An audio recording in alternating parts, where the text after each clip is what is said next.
World top rankings ఉన్న యూనివర్సిటీస్లో ఎలాంటి IELTS రాయకుండా ఫ్రీ ఎడ్యుకేషన్ అండ్ స్కాలర్షిప్ అందుకోవాలంటే contact Videsh consults. Telugudesam party అధినేత చంద్రబాబు నాయుడు, జనసేన పవన్ కళ్యాణ్, బీజేపీ పురంధేశ్వరి, అలాగే వాళ్ళ ఇన్ఛార్జిగా ఉన్నటువంటి నాయకుడు వీళ్ళంతా చంద్రబాబు నివాసంలో సమావేశమయ్యారు. ఎన్డీఏ ఆంధ్రప్రదేశ్లో అభ్యర్థులకు సంబంధించి కొన్ని మార్పులు చేర్పులు చేసుకోవాలని చెప్పి వాళ్ళు మల్లగుల్లలు పడుతున్నారు. నిజానికి ఎన్నికలు ప్రకటించి ఇంతకాలమై వీళ్ళు ఎప్పటి నుంచో ఎన్నో సమావేశాలు అనేకసార్లు కూర్చున్నా, జాబితాలు విడుదల చేసినా ఎందుకు ఇది ఇంకా ఎడతెగని సమస్యగా ఉంది. నిన్న చంద్రబాబు నాయుడు, పవన్ కళ్యాణ్ కొన్ని సభల్లో మాట్లాడారు.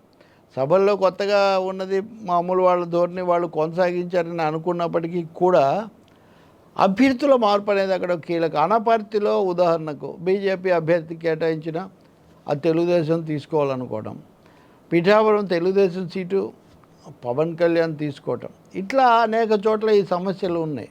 రాయలసీమ జిల్లాలో కూడా 1-2 చోట్ల ఈ సమస్యలు ఉన్నాయి. వీటన్నిటి వల్ల అక్కడ ప్రశాంత వాతావరణం రావట్లేదు. అనంతపురంలో అయితే అనపర్తిలో అయితే వీళ్ళు ఘర్షణ పడిన పరిస్థితి కూడా ఉంది. ఇవన్నీ కాకుండా ఎంపీ రఘురామకృష్ణరాజుకు సంబంధించిన నియోజకవర్గమే లేకుండా పోయింది. ఇన్ని రోజులు ఆయన ముందు పెట్టుకొని ఆయన కూడా వీళ్ళని వత్తాసిస్తూ అన్నీ చేశారు. కానీ తీరా ఎన్నికల్లో ఆయనకు సీట్ రాలేదు. ఆయన ఏ పార్టీలో చేరలేదు. తెలుగుదేశంలో మొన్న చేరారు. చేరిన తర్వాత ఈయనకు ఉండి నియోజకవర్గం ఇవ్వాలి. ఆయన ఏ నియోజకవర్గానికి ఎంపీగా ఉన్నారో దాని పరిధిలో ఉన్న ఉండి నియోజకవర్గంలో నిలబెట్టాలనుకుంటే ఉండి నియోజకవర్గంలో తెలుగుదేశం పార్టీకి సిట్టింగ్ ఎమ్మెల్యే రామరాజు ఉన్నారు.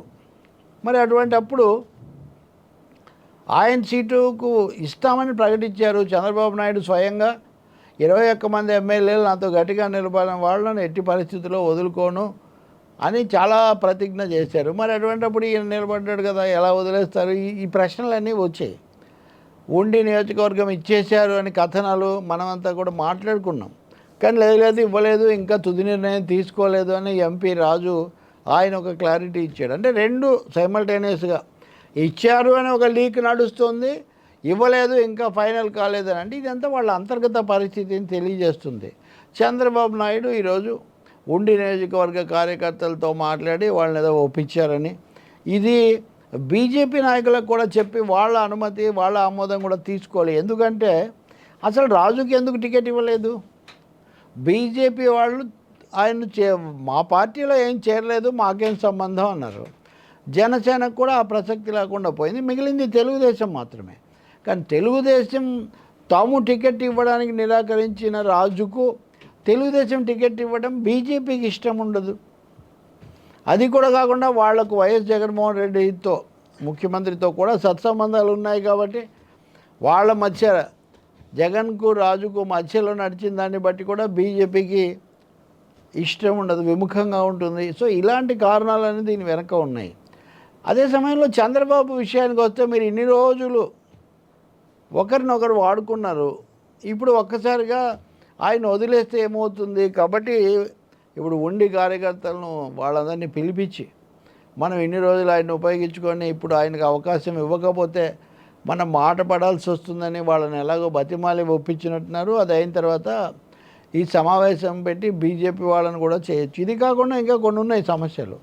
ఇప్పుడు ఉదాహరణకు తంబళ్ళపల్లి నియోజకవర్గం మాకు కావాలని బీజేపీ వాళ్ళు పట్టుపడుతున్నారు. జమ్ముల మడుగు బీజేపీకి ఎమ్మెల్యే ఇస్తే ఆదినారాయణ రెడ్డికి, ఆయన కడప లోక్సభకు నేను వెళ్తానంటున్నారు. సో ఇవన్నీ కూడా ట్రాన్స్ఫర్లు, ఎక్స్చేంజ్లు కొన్ని ఉన్నాయి. జనసేనలో చాలా అసంతృప్తి ఉంది. పోతిన మహేష్ లాంటి వాళ్ళు బయటికి వెళ్ళిపోయారు. ఇంకా కొంతమంది నిరసన తెలుపుతున్నారు. వాళ్ళ మీద వీళ్ళు ఆరోపణలు చేస్తున్నారు, వాళ్ళు వీళ్ళ మీద తిరుగుబాటు చేస్తున్నారు. ఇంకా జనసేననేమి పవన్ కళ్యాణ్ ఆ విషయంలో చేతులు ఎత్తేసారు. ఇంకా ఆయన ఏమాత్రం కొత్త సీట్లు అడగడము లేకపోతే కొత్త అభ్యర్థులను తేవడం అనే ప్రశ్నే లేదు. పవన్ కళ్యాణ్ చంద్రబాబు నాయుడు నాయకత్వమే మనకు మోక్షం, చంద్రబాబు నాయుడు అనుభవమే కాపాడుతుంది అనే వైఖరి తీసుకున్నారు. కేంద్రంలో ఎలాగో మోదీకి మద్దతు. అందుకని జనసేన నుంచి తిరుగుబాట్లు వస్తాయని వీళ్ళేం భావించట్లేదు. కానీ తెలుగుదేశం బీజేపీ మధ్యలో మటుకు ఈ సర్దుబాటు అన్నది ఎడతెగని ఒక వ్యవహారంగా అయింది. బీజేపీ ముద్రతో తెలుగుదేశం వాళ్ళే లాభం పొందుతున్నారు అని ఆ పార్టీ నాయకులు ఆందోళన పడటంతో వాళ్ళని చల్లార్చడానికి పెద్ద కసరత్తు జరుగుతుంది. ఈరోజు ఇండియన్ ఎక్స్ప్రెస్ వాస్తవానికి సంపాదకీయం రాసింది. ఈ సంపాదకీయంలో వాళ్ళు చెప్తారు వీళ్ళ మధ్య ఏమాత్రం పొంతన కుదిరిన పరిస్థితి లేదు అని. Similarly is the complaint of Janasena. Prominent state BJP leaders are missing in action. ప్రముఖమైన బీజేపీ నాయకులు అసలు ఎక్కడ రంగంలో కనిపించడం లేదు. తెలంగాణలో చూస్తే బీజేపీ నాయకులు కనిపిస్తున్నారు కానీ ఆంధ్రప్రదేశ్లో మటుగా ఎందుకు కనిపించట్లేదు అని ఈ ప్రశ్న వేస్తున్నారు. అలాగే ఈ ముగ్గురు కూడా కలిసినా కానీ వీళ్ళ మధ్య ఒద్దిక కుదరడం లేదు.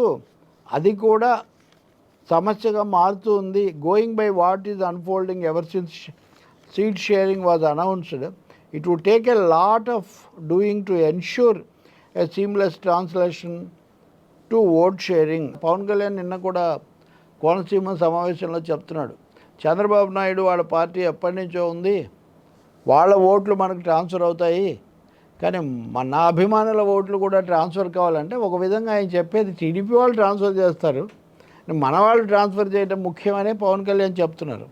నిజంగా అయితే టీడీపీ వాళ్ళు సీట్ల సర్దుబాటు చర్చలు వీటన్నిటిలో టీడీపీయే కాదు కాంగ్రెస్ అయినా బీఆర్ఎస్ అయినా వాళ్ళు ఏమంటారు, మా ఓట్లు అంత సులభంగా మీకు ట్రాన్స్ఫర్ కావు అని చెప్తారు, మీవి చిన్న పార్టీలు మావి కావు అని.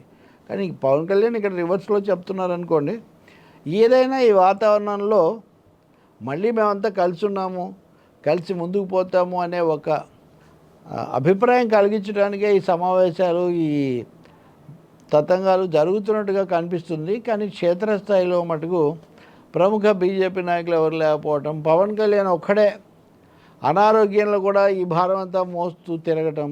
అయితే శృతి మించి ఎందుకు చంద్రబాబు నాయుడిని అదే పనిగా పొగుడుతూ ఉన్నారు. మేమేమో మీరు పెద్ద హీరో అని మిమ్మల్ని ఆరాధిస్తుంటే మీరేమో చంద్రబాబు చుట్టూ తిరుగుతుంటే మాకు జనసేనకున్న ప్రాధాన్యత తగ్గిపోతుందని వాళ్ళు జన సైనికుల గగ్గోలు.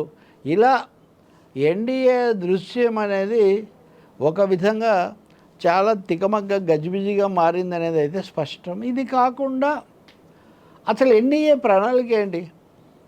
జగన్మోహన్ రెడ్డి ప్రభుత్వం దాని తప్పులు వాటిని విమర్శ చేశాము, తీవ్రస్థాయిలో ధ్వజం ఎత్తారు, బాగానే ఉంది. కానీ మీరేం చేస్తారు? చంద్రబాబు నాయుడు 14 ఏళ్ల ముఖ్యమంత్రి కదా. పవన్ కళ్యాణ్ అంటే కొత్త కావచ్చు, ఇంకోరు కొత్త కావచ్చు, కానీ అందుకని చంద్రబాబు నాయుడు ఇదివరకు చేసిన వాటిని దిద్దుకుంటూ ఫలానా నేను దిద్దుకుంటాను, అలాగే రాష్ట్రాభివృద్ధికి ఫలానా చేస్తాను కేంద్రం నుంచి అనే ఈ స్పష్టత, అలాగే హామీలు కేంద్రం బీజేపీ తరఫున ముఖ్యంగా. ఎన్డీఏ ఏమో మోడీ నాయకత్వంలో డైనమిక్ లీడర్షిప్ ఆఫ్ మోడీ కింద ఉందని చెప్తారు, కానీ మోడీ నుంచి బీజేపీ నుంచి ఏమి హామీలు రావు. ఇప్పుడైతే కనుక వాళ్ళు చెప్పిన గ్యారంటీలు ఇట్లాంటివి తెలుగుదేశం చెప్పినవి అవి కూడా వెనక్కుపోతాయేమో. ఎందుకంటే బీజేపీ ఇక్కడ ఇస్తే వేరే చోట్ల కూడా ఇవ్వాలని ఒత్తిడి వస్తుంది కదా, ఇలాంటి ప్రశ్నలు ఉన్నాయి. అందుకనే మొత్తం మీరు చూస్తే ఎన్డీఏ వ్యవహారంలో ఒకటేమో అతకని పొత్తులాగా ఉండటం ఒకటి, రెండవది నాయకులకు శ్రేణులకు మధ్యలో గ్యాప్ ఒకటి, మూడవది రాష్ట్రానికి సంబంధించి రాజకీయ స్పష్టత లేకపోవటం ఒకటి. ఈ 3 పార్టీల మధ్య ఒద్దిక లేకపోవటం అన్నది ఇప్పటివరకు నరేంద్ర మోదీ రాలేదు. ఇంకా ఎన్నికలు ఉన్నది, దాదాపు ఒక నెల రోజుల్లో ఎన్నికలు కూడా వచ్చేస్తాయి. ఇంకా బహుశా 1-2 సభలకైనా ఆయన హాజరవుతారా? అప్పటికైనా వీళ్ళ విధానము, వీళ్ళు ఇచ్చే హామీలు ఏంటి అనేది స్పష్టమవుతుందా? ఇలాంటి ప్రశ్నలన్నీ పరిశీలకుల నుంచి మీడియా నుంచి ఎదురవుతున్నాయి. చూడాలి ఇంకా మనం ఏమన్నా ఏ మేరకు స్పష్టత వస్తుందో. ఈ లోపల మనం చాలాసార్లు చెప్పుకున్నట్టుగా వాలంటీర్ల గురించిన సమస్యనే ఇంకా పెద్ద చేసి, నిన్న ఎక్కడో వాలంటీర్లు ఏదో పుట్టినరోజు పండుగ చేసుకుని ఉంటే కూడా వీళ్ళు వెళ్ళి దాడి చేశారు, చాలా వాళ్ళ మీద ఒక ఘర్షణ ఉద్రిక్తత ఏర్పడిందని వార్త కనిపిస్తుంది. ఇన్ని పార్టీలు ఇంతమంది పెద్ద పెద్ద నాయకులు మాట్లాడుకొని పోట్లాడుకొని వీళ్ళు తేల్చుకోకుండా వాలంటీర్ల మీద పడ్డము, వాలంటీర్ల చుట్టూ ఈ సమస్య ఎన్నికల ఎజెండా తిరగడం కూడా ఏమాత్రం వాంఛనీయం కాదు.